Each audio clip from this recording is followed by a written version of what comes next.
Bonjour, Wardiya Djebra, chef de département des études de schéma directeur. J'ai l'honneur de vous présenter aujourd'hui une communication qui porte sur schéma directeur, outil de planification de gestion intégrée des déchets. Cette dernière s'articule sur 4 points essentiels. Dans le premier, nous allons aborder l'état de gestion des déchets en Algérie. Dans le second, un zoom sur l'ancrage juridique et les procédures d'élaboration de l'étude du schéma directeur. Le troisième reprend les différentes procédures d'approbation de l'étude du schéma directeur. Et on conclut par les avantages de l'étude du schéma directeur. À l'instar des autres pays, l'Algérie est passée de la décharge sauvage aux décharges contrôlées et au CET, traduisant ainsi une réelle prise de conscience pour la protection de l'environnement et la nécessité d'une gestion intégrée des déchets. Conscient des enjeux que l'environnement représente pour le développement durable, l'État algérien adopte dans ces dernières années des stratégies pour la préservation de l'environnement dans différents secteurs. Concernant la gestion des déchets, elle s'inscrit dans le plan national des actions environnementales et du développement durable de 2001, c'est-à-dire le PNADD, et qui s'est incliné en 2 programmes. Le premier qui est le PNACDES, c'est-à-dire le programme de gestion des déchets spéciaux. Le deuxième qui est le PROGDEM, c'est-à-dire le programme de gestion des déchets solides municipaux. Ce dernier a défini des orientations principales pour la mise en place de gestion des déchets, et cela à travers la réalisation des centres d'enfouissement technique, le renforcement des capacités de collecte et de transport des déchets par l'acquisition de moyens roulants, la fermeture et la réhabilitation des décharges sauvages. Le PROGDEM a connu en 2002 un état d'avancement appréciable et qui s'est traduit par la réalisation de plusieurs installations de traitement, à savoir les centres d'enfouissement technique, des décharges contrôlées, des centres de transfert, des déchetteries, etc. Il y a aussi la création et la mise en place des EPIC de gestion des CET à travers le territoire national, l'élaboration de plus de 1200 schémas directeurs de gestion des déchets, soit un taux d'environ 80% des communes du territoire national. Considérer un outil de planification de gestion des déchets et une obligation réglementaire, le schéma directeur est régi par la loi 01/19 relative à la gestion, au contrôle et l'élimination des déchets, dont découle le décret exécutif 07/205 fixant les modalités de l'élaboration du schéma directeur et sa mise en œuvre. Ce décret contient 11 articles. Si on zoome sur certains, on trouve que l'article 2 stipule que le schéma directeur est élaboré sous l'autorité du président de l'Assemblée populaire communale. L'article 5, il peut être fait appel au service de l'Agence nationale des déchets pour l'élaboration du schéma directeur et aussi pour sa mise en œuvre.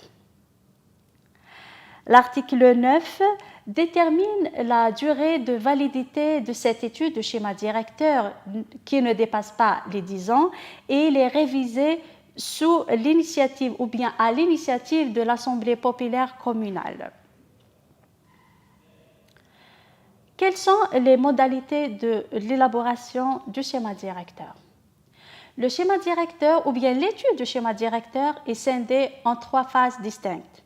La première résume l'état des lieux et le diagnostic de gestion actuelle des déchets au sein de la commune. cette phase met l'accent sur les trois maillons principaux constituant la chaîne de gestion des déchets, donc à savoir la phase de précollecte, la collecte et le transport, et aussi le traitement des déchets. Et ce, à travers l'identification des différentes sources génératrices de déchets, la caractérisation aussi des déchets et l'analyse de l'organisation des services concernés par la collecte, et enfin l'inventaire et l'emplacement des installations de traitement. Après avoir énuméré les points forts et les points faibles de la gestion actuelle, des solutions et orientations s'avèrent nécessaires. Et là, on fait appel à la deuxième phase de l'étude de schéma directeur qui cadre ces solutions sous forme de scénarios ou variantes en proposant un nouveau schéma organisationnel, c'est-à-dire un nouveau découpage sectoriel. Par la suite, la proposition ou bien la répartition adéquate des moyens humains et matériels à travers tous les circuits proposés.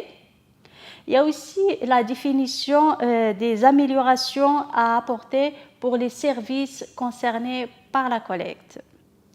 La troisième et la dernière phase de l'étude schéma directeur résume une évaluation des investissements relatifs à l'acquisition des moyens de précollecte, de collecte et de transport proposés précédemment, et aussi relatifs aux installations de traitement et de valorisation des déchets. On passe maintenant aux procédures d'approbation de l'étude du schéma directeur. Cette procédure passe par trois phases.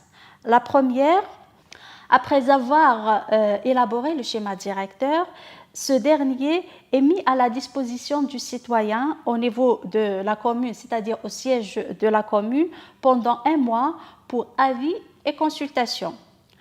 Par la suite, après avoir pris en charge les doléances du citoyen, le schéma directeur est transmis au service de la wilaya pour examen et avis aussi. Dans la dernière phase, le schéma directeur est adopté par délibération du Conseil de l'Assemblée populaire. Quels sont les avantages de l'étude du schéma directeur? L'étude du schéma directeur est un tableau de bord pour les collectivités locales. C'est un outil de l'aide à la décision. Aussi, le schéma directeur permet d'optimiser les circuits de collecte à travers le territoire communal. Par conséquent, d'optimiser les moyens humains et matériels proposés. Le schéma directeur nous renseigne sur la quantité et la qualité des déchets à travers les campagnes de caractérisation effectuées, qui sont des éléments de base ou de référence pour le dimensionnement des installations de traitement et aussi pour l'orientation du marché de valorisation des déchets.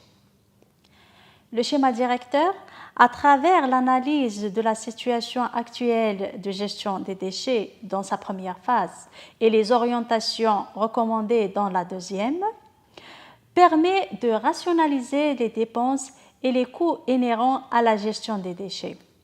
Un soulagement pour les communes qui souffrent des coûts exorbitants de la gestion. Je conclus ma communication par cette citation: reste le meilleur déchet et celui que l'on ne produit pas. Soyons responsables. La préservation de l'environnement est l'affaire de tous. Merci.